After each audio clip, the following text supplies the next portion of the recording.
Hello and welcome everyone. Today I would like to talk about the water treatment unit in dialysis. Well, the water that we supply for our dialysis machines are not a regular water. It's a water that went through a special process to make sure that this water is pure, only water. It doesn't have any other electrolytes. There's no chemical substance. There is no sands. There is no anything. Only water means only. It's just pure water. And this process actually, I'm going to show you the diagram for how the water goes through the circle until it reaches the last stage when we supply this water to our dialysis machines. Well, first of all, we have a tank for regular water that we want to process. Okay. Then we have first we have a pump, water pump, regular water pump actually. The pressure is about 6 bar. Then we have 3 types of filters. Okay, sand filter, carbon filter, and lastly something called softener filter. And after that, the water goes to high pressure pump. Then after that, there's something called the RO system. I'm going to talk about this in minutes. Then we have the ultraviolet neon, and we have then the bacteria filter, and then we have the output tank, which contain the processed water, the water that went through this whole process. And from this tank, we have tubes that make the water goes into our dialysis machines. So I'm going to talk about each one of those in detail. So we talked about the first pump, the regular pump, 6 bar. And then we have the filters. The first filter, we have the sand filter. It's actually, the range of these filters is good. Stop any particles, any sands, or any similar relatively big impurities between 10 to 15 micron. Okay, any type of impurities within this range, this filter is able to filter it out. All right, and it consists of sand. Okay, and of course there's something called the reverse washing of a filter, which means from time to time we have to wash the filter itself. We have to clean the filter itself, and that of course is true for all kind of filters as well. The second filter, we have the carbon filter. The purpose of this filter is to remove chlorine and the unwanted smell of the water through the process of absorption. The chemical principle here that the carbon is positive and could attract all the negative particles. And of course the same thing, this filter also needs reverse washing, means we have to wash the filter itself. Now we're going to talk about the third filter, which is the softener filter. First of all, we have a phenomenon in nature, which is this phenomena called the hard water or hardness of water, which means when we have a water that contain amounts of electrolytes of calcium or magnesium, that could cause a precipitation of those electrolytes on the tubes, for example, and that could also reduce the heat transformation in any system. So how I could get rid of this phenomena by this filter, the softener filter that we have? We want to get rid of the calcium, the magnesium of our water to prevent this process to happen.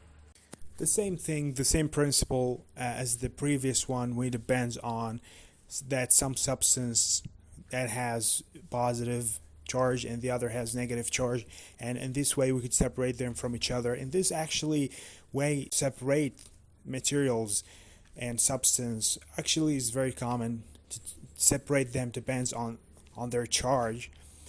And after this process, after this filter, the softener filter, we will have water without magnesium or calcium.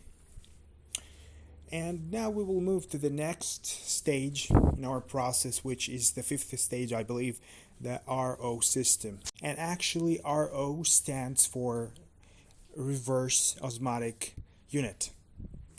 And through this unit we are going to separate electrolytes based on by applying high pressure. We talked about how this reverse osmotic way works. We talked about it, I think, in the previous episode. It consists of a semi-membrane inside. Now we have the sixth stage, I believe, which is the ultraviolet neon, which the main purpose of this unit is to kill bacteria that we have in our water. And of course, how we kill bacteria, we destroy the DNA of those bacteria, and in this way we could kill those bacteria. And of course this tube, this neon, should be replaced. Depends on the sheet of this neon. It should be replaced, depends on how they say working days. It has a specific limit of working days, and after they pass you have to replace your neon for the ultraviolet neon that you have. The seventh stage, which is the bacteria filter. From the name, we talked that the previous stage was able to kill the bacteria, and now we have dead bodies of bacteria.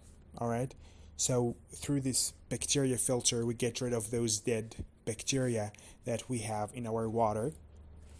Okay, and the scale here is about 0.2 nanometer. The bacteria would be in this range. All right, and after that we have the last tank here that contain the processed water, the pure water. And this water from this tank, we should directly through tubes, we have to move it to the dialysis machines. And there's something very important I have to say here, that in the dialysis machine itself we have filters, pre-stages filters before the water actually goes into the circuit of the device.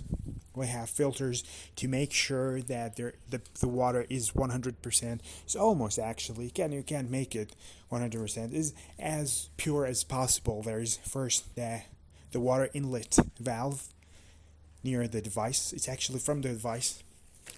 This valve, I'm gonna put a picture of it, which actually the water that came from the water unit treatment goes through this valve, and after that it goes to the dialysis machine.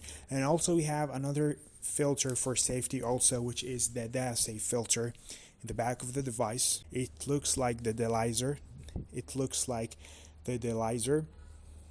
But it's actually in the back of the device. The same thing also, and this filter should be replaced every 3 months. Probably I'm going to talk about how to replace it. Also, it has the same thing for safety purposes. We have an extra filter just in case. And the thing I want to talk here about, which is chemical tests for the water in the last tank. After the process, how I could make sure that this process was efficient and it got rid of the bacteria and everything. And it's only I have water. Only water means H2O. Only water that I have. And I should actually monitor a lot of things, which is the pH of this water. This is very important. The tests that I have to do in my water in the last tank. pH water. The water should have certain amount of pH degree. Second of all, the pH degree should be under 6 to be acceptable. And we have to test our chlorine. Of course, we use inductors for the chlorine level. And when we use our inductor, there is no color should appear. And the last thing, which is the hardness of water, I have to test also the hardness of water to see if there's no magnesium or chlorine in my water.